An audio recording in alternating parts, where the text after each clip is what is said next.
Saudara yang dimuliakan Allah Subhanahu wa taala, artinya apa? Ada hati dalam diri manusia yang berbolak-balik. Yusbihu mu'minan, paginya beriman, wa yumsi kafiran, petangnya kafir. Jangan senang dulu malam ini beriman, boleh jadi esok pagi kafir. Nauzubillah, nauzubillah, nauzubillah, nauzubillah. Tapi kita sentiasa berdoa, ya muqallibal qulub, wahai engkau yang membalik-balikkan hati, sabbit qulubana, kokohkan hati kami. Ya muqallibal qulub, wahai engkau yang membalikkan hati, sabbit kalbi, kokohkan hatiku. Yang betul itu sabbit qalbi, tambatkan hatiku. Tapi kerana dia tidak belajar tajwid, sabbit kalbi, tambatkan anjingku. Maka belajar tajwid. Tadi alhamdulillah sebelum turun datang seorang ustaz pengajar tajwid.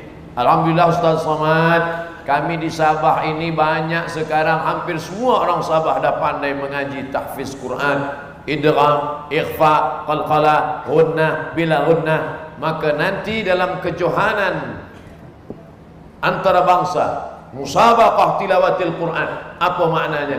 Sedangkan budak-budak kecil belia dah hafaz Al-Quran, dalam kepala mereka 30 juzuk Al-Quran. Budak-budak kecil, anak-anak umur 15, 16, 17, 30 juzuk. Apa makna? Mengapa mereka didudukkan di hadapan depan Ustaz Abdul Somad? Sebab orang Sabah nak bagi tahu pada Ustaz Abdul Somad, hai Ustaz Abdul Somad, kami di Sabah ini yang umur 15, 16 pun dah hafaz Quran, apalagi yang tua-tua. Saudara yang dimuliakan Allah Subhanahu wa taala, al-mahiru bil Quran, yang mahir membaca Al-Quran, menghafaz Al-Quran, ma'as safaratil kiramil bararah, nanti di akhirat mereka akan bangkit dari kubur bersama para malaikat. Tengok kanan malaikat, tengok kiri malaikat, pandang muka malaikat, belakang malaikat, atas malaikat. Mengapa aku bangkit bersama malaikat? Engkau bangkit bersama malaikat karena engkau adalah orang-orang yang ahli dalam bidang Al-Quran. Mudah-mudahan itu adalah anak cucu kita semua, insyaAllah. Tapi ada juga orang di akhirat nanti, manakala bangkit, dia tengok kanan Sanjaidun, tengok kiri Jackie Chan. Apa ni? Apa yang kita suka, apa yang kita minat, apa yang selalu kita tengok, apa yang selalu kita tonton, itulah yang akan bersama dengan kita nanti. Pandang ke belakang, K-pop. Maka tambatkan hati pada minat-minat Al-Quran, pada anasyid-anasyid lagu-lagu ketuhanan yang mengingatkan kita kepada Allah Subhanahu wa taala, zikir, asmaul husna, tasbih, tahmid dan takbir, menjaga hati. Suraqah dari rumah ingin membunuh Nabi, tapi sampai di tengah jalan menjadi baik. Tapi ada orang dari rumah niatnya baik, dari rumah niatnya betul, sampai di tengah jalan menjadi rosak. Oleh sebab itu kita jaga innamal a'malu binniyat. Terus perjalanan. Suraqah balik ke Makkah, Nabi teruskan perjalanan sampai di tengah jalan air minum pun habis. Tak ada tempat air minum. Bukan macam tempat kita merata-rata banyak air. Tempat kita Masya Allah, dari atas turun air, dari bawah memancar air. Apalagi di Kinabalu, pandang ke kiri air semua, tepi laut, Masya Allah. Tapi mereka di gurun pasir tak nampak air. Tapi ada aturan macam tak dituliskan, bahawa kalau ada nampak pengembala kambing, ada lembu, ada unta, boleh minta air susu kambing. Maka Abu Bakar Siddiq menengok ada tempat pengembala kambing, mereka pun singgah. Lalu kemudian mereka minta air susu kambing. Pengembala kambing, ya, ada air susu kambing untuk kami? Tak ada, musim kering, hujan tak turun, kambing-kambing kurus. Tapi kalau engkau nak cuba, Masya Allah, kita baru cerita air, air pun datang. Bila engkau nak cuba, maka engkau boleh, ini ada satu ekor kambing. Nampak mukjizat Nabi Muhammad sallallahu alaihi wasallam. Nabi letakkan tangannya, lalu kemudian Nabi berdoa. Abu Bakar Siddiq lalu kemudian memerah susu kambing, akhirnya dapatlah air minum. Satu gelas tak banyak, satu cawan saja tak banyak. Satu cawan tak cukup untuk berdua. Abu Bakar menyapu bagian bawah cawan, sebab dia tak ingin ada pasir yang jatuh ke jubah Nabi. Tengoklah akhlak Abu Bakar Siddiq. Lepas itu dia berikan, minumlah ya Rasulullah. Rasul pun meminum. Ketika Rasul SAW meminum air susu itu, apa kata Abu Bakar Siddiq? Fasyariban nabiyyu hatta irtawaitu. Aku menengok, aku memandang, aku melihat Nabi minum. Membaca sirah ini, nampaknya salah tulis nih kitab. Nabi minum, hausku hilang. Ini tak betul. Macam mana Nabi minum, haus Abu Bakar boleh hilang? Rupanya Abdul Somad yang belum sampai pada tingkat iman Abu Bakar. Saya bila duduk dekat Datuk Arifin, kemudian Datuk minum, apa kata saya? Menengok Datuk Arifin minum, aku pun semakin haus menjadi-jadi. Sebab kita belum sampai pada tingkat iman. Melihat saudara kita senang, kita ikut senang. Menengok saudara kenyang, kita ikut kenyang. Menengok saudara selesa, kita ikut tenang. Penyakit orang sekarang, menengok orang senang, dia pula sakit demam. Saya paling sakit hati saya menengok dia, Ustaz. Mengapa? Kereta dia baru. Saya paling marah dengan dia, Ustaz. Kenapa? Rumah dia baru. Tapi yang paling sakit jantung saya menengok dia, Ustaz. Kenapa? Bini dia baru. Padahal mestinya kita mesti senang menengok orang lain senang. Inilah puncak daripada iman. Abu Bakar sudah sampai pada puncak iman. La yu'minu ahadukum, kamu belum beriman hatta yuhibba li akhihi, sampai kau senang memandang, menengok saudaramu. Ma yuhibbu li nafsihi, seperti engkau senang menengok dirimu sendiri. Alhamdulillah, selama di Sabah ini saya merasakan orang Sabah ikut senang menengok saya senang. Di mana-mana jumpa, alhamdulillah Ustaz Somad, kita boleh bersilaturahim. Selama ni tengok Ustaz kat YouTube je.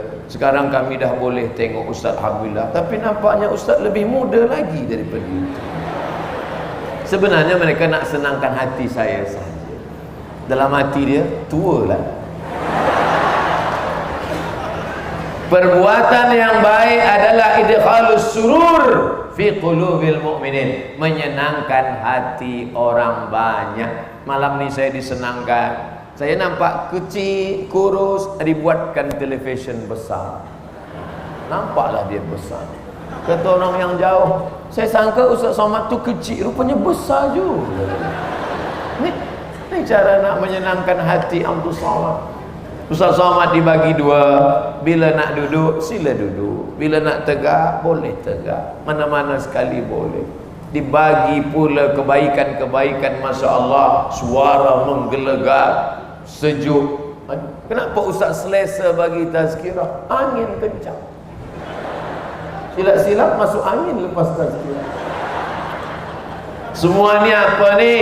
Ingin melihat saudara senang. Maka orang beriman ikut senang menengok kesenangan orang lain. Ikut senang menengok orang lain senang, namanya tahniah. Ikut susah menengok orang lain susah, namanya takziah. Beza sikit dia. Saya ikut senang tengok awak senang, tahniah.